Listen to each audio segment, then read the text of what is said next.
The default out-of-the-box settings which come programmed on your Blendtec blender work amazingly well in most situations.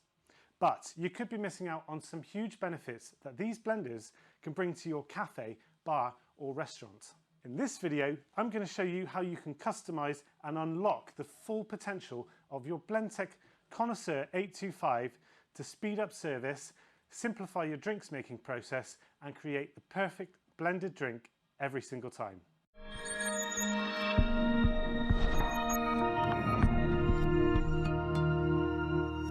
Hi, I'm Adam, the Blendtec specialist, and today I'm going to show you how you can customize the settings on your Blendtec Connoisseur 825 so that you can get the most out of your blender and your blended drinks program.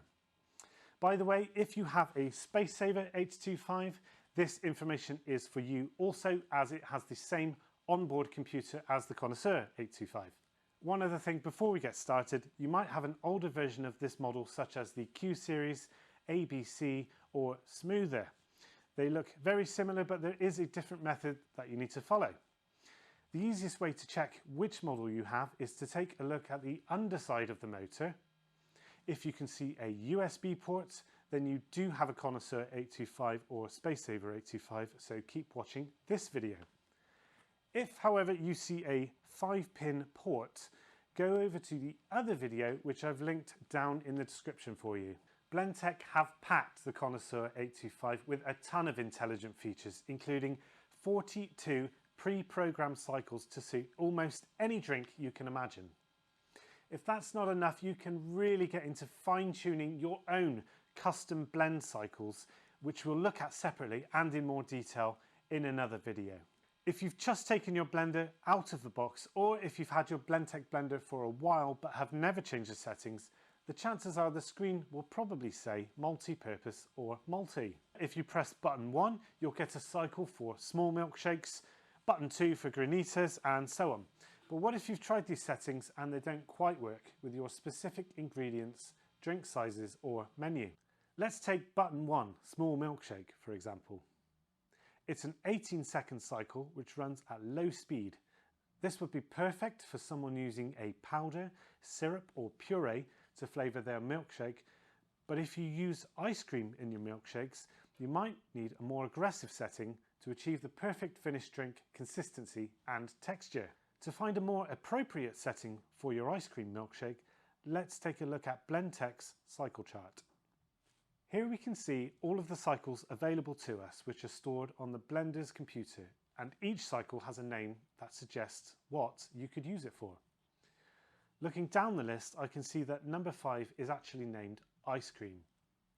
I can also see how long each cycle lasts, in this case 45 seconds. And these coloured bars are a visual representation of how the speed of the motor changes during the cycle. The blue bar here represents low speed, green for medium speed, and the red bar which shows that it will run at high speed until the end of the cycle.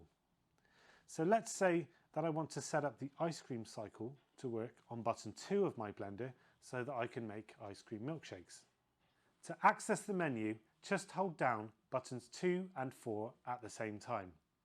A message on the screen comes up saying Main Menu. To navigate the menu, we need to press button 1 to cycle through the options and button 5 to confirm a choice. If you make a mistake and want to go back a step, simply press the pulse button.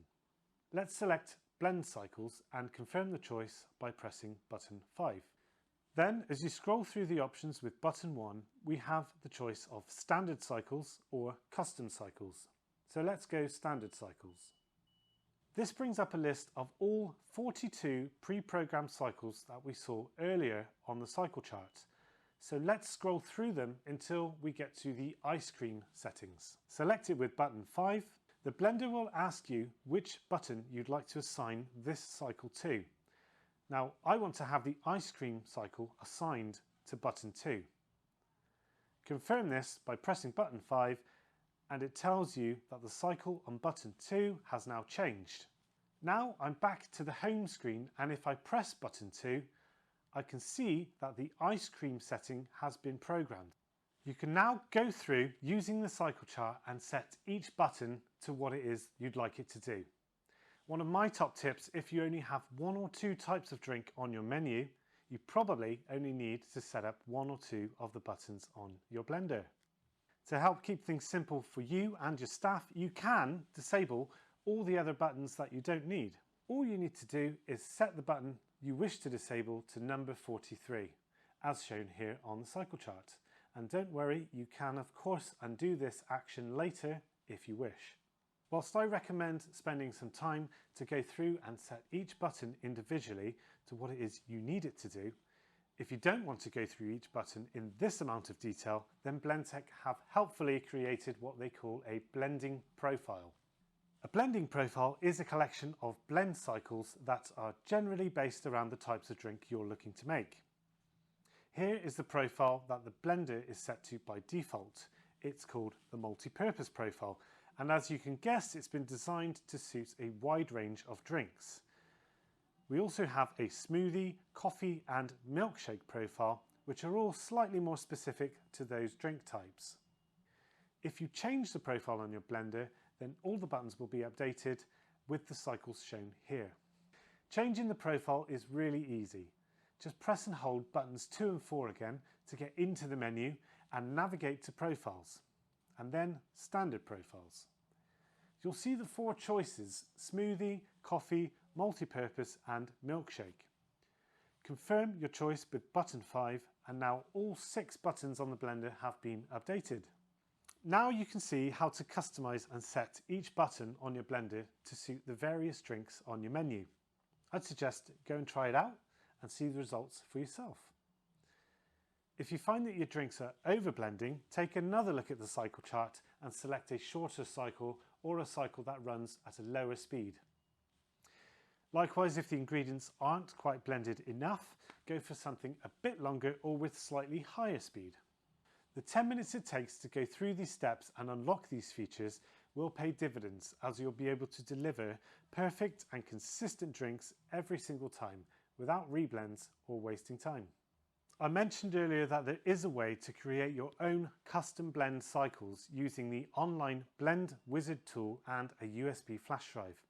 But with 42 programs already stored on the machine developed by the experts at Blendtec, it's not something that most Blendtec users will need to do. Having said that, it can be useful in some cases, so I'm going to make a separate video on custom programming, why you might want to do that and how to go about it. I hope you found some value in this video, whether you have a Blendtec blender already or are thinking of investing in one. How much time are you saving now that your blender is programmed to your menu? Let me know how you got on in the comments below, and until next time, take care.